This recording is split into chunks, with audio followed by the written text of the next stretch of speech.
রসনার একটি গুরুত্বপূর্ণ পার্বণ হিসেবে মেনে থাকি। প্রথমে পিঠেপুলি উৎসবের উপস্থিত বন্ধুদের আন্তরিক শুভেচ্ছা। উপস্থিত দীঘাবাসী ও দীঘাতে বেড়াতে আসা সমস্ত পর্যটক বন্ধুদের পিঠেপুলি উৎসবের আন্তরিক শুভেচ্ছা ও ভালোবাসা জানাই। হ্যালো,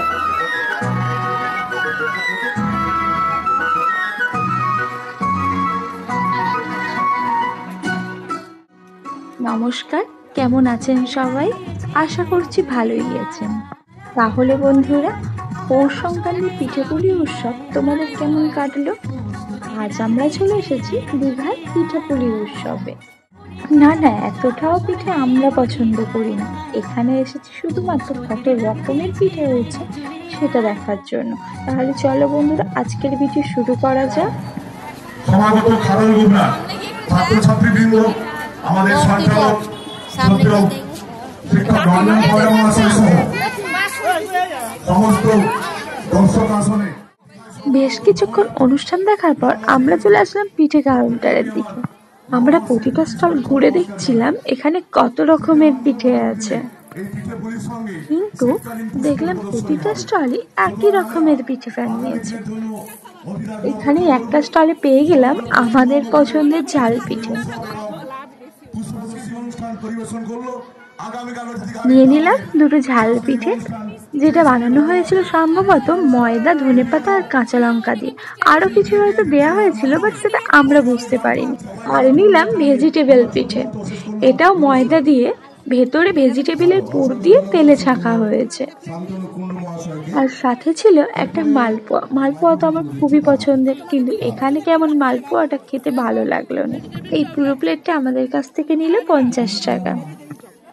এখানে একটু পিঠের দামটা বেশিই বলছিল, তবে কার কেমন লেগেছে জানি না, আমার মোটামুটি ভালোই লেগেছে।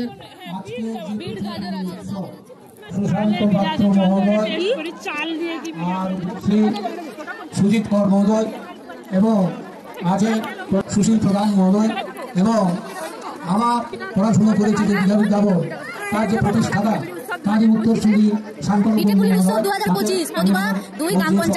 যেসব ব্যক্তি আছেন এবং খেলাধুলা প্রাইমারি জুনিয়র বেসিক স্কুল তার শিক্ষক। খাওয়া শেষ করে আমরা চলে গেলাম অন্য পাশের স্টলগুলোর দিকে। আমাদের এখানকার প্রত্যেকটা স্কুল সাংস্কৃতিক বাচ্চারা এখানে মোট 11টা পিঠের স্টল আছে, যার মধ্যে দেখলাম 3 থেকে 4টা বন্ধ পড়ে আছে। হয়তো পিঠে শেষ হয়ে গেছে, তার কারণেই বন্ধ। যদিও আমরা অনেকটা লেটে মেলায় ঢুকেছি, প্রায় 9টা বাজতে যায়, তখন আমরা মেলায় এসেছি। অনেকটাই দেরি হয়ে গেছিলো, তাও দেখলাম এখানে গরম গরম পিঠে বানিয়ে দেওয়া হচ্ছিল। আর এপাশে তো অনেক ধরনের পিঠে ছিল, যেমন ছিল মোমো পিঠে, গোকুল পিঠে, গাজরের হালুয়া, আরও একটা কি সবুজ জেলি পিঠে না কি এরকম কিছু একটা ছিল, যেটা আমার এখন আর মনে নেই, আর আমি সেটা ফুটেজও নিতে ভুলে গেছি।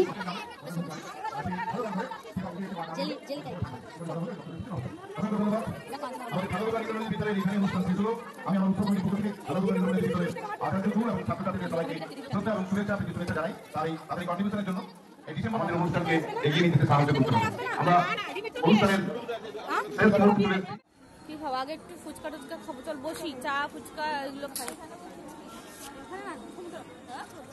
এই বাড়িতে একদিন আমি তার জন্য আমাকে বয়স করতে হবে, আমার একটা টাইম বেশি আনতে হবে, তারপর আমার ছেলেবেলাকে ফিরিয়ে আনতে হবে।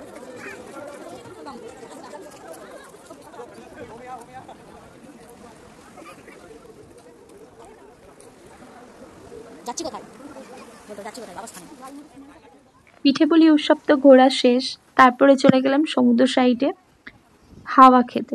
না, শুধু হাওয়া খাবো না, এখানে এসেছি আমরা অ্যাকচুয়ালি হাওয়া খাওয়ার সাথে সাথে চা খেতে। তো দেখা যাক কখন চা পাই।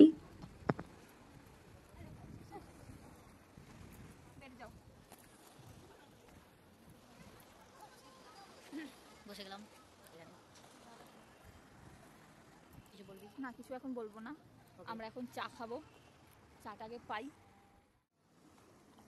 তারপর চলে আসলো আমাদের হাতে গরম গরম চা। এই ঠান্ডা ঠান্ডা ওয়েদারে গরম চা, ব্যাপারটা জমে ক্ষীর। তারপরে কাকুটা এত সুন্দর করে লেবু চাটা বানিয়েছিল, খুব ভালো লেগেছে আমাদের। তারপর আমরা অনেকক্ষণ ধরে কাকুর সাথে গল্প করছিলাম। মানে কাকুই আমাদেরকে বলছিল যে 2024-25-এর বাজার একদম লোক নেই। অন্য বছর জানুয়ারি ফেব্রুয়ারি মাসে প্রচুর লোক হয় দীঘায়, সত্যি এবছর একদম লোক হয়নি। আসলে দীঘার ব্যবসায়ী যারা, তাদের অনেকই ক্ষতি হয়েছে। কি আর করা যাবে, এটা মেনে নিতে হবে, কারণ প্রত্যেক বছর তো আর সমান যায় না। চাটা কোনো রকম খাওয়া শেষ করেই আমরা চলে গিয়েছিলাম ফুচকা খেতে।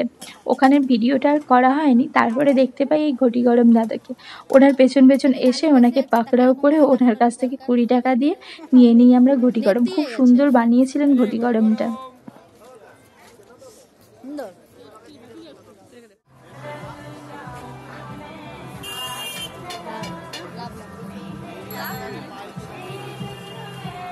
তারপরেই চলে আসি আমার পছন্দের মোমো কিনে মোমো খেতে।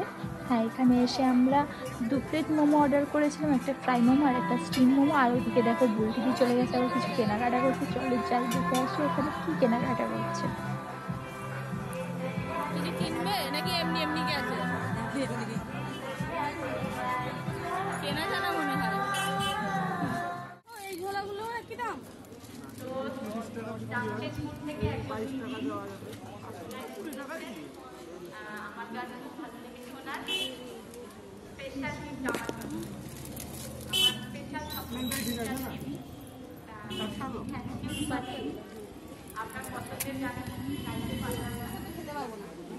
ঘুরিয়ে দিয়ে খেতে হবে।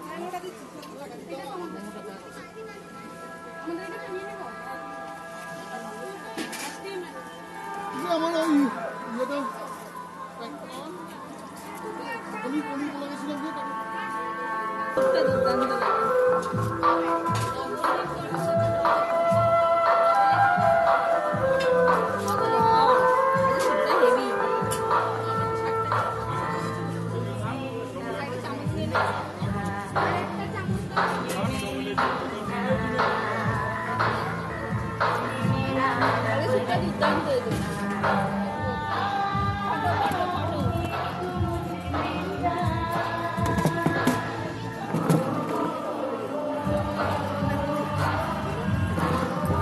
যতই শীত পড়ুক, একটা আইসক্রিম না খেলে কি আর ঘোরা কমপ্লিট হয়? তাই লাস্ট আমরা একটা আইসক্রিম নিয়ে নিয়েছি। এই আইসক্রিমটা খাওয়া শেষ করেই আমরা বাড়ির দিকে রওনা হব। তো আজকের ভিডিও তোমাদের কেমন লাগলো সেটা অবশ্যই কমেন্ট করে জানিও। চলো, বাই বাই।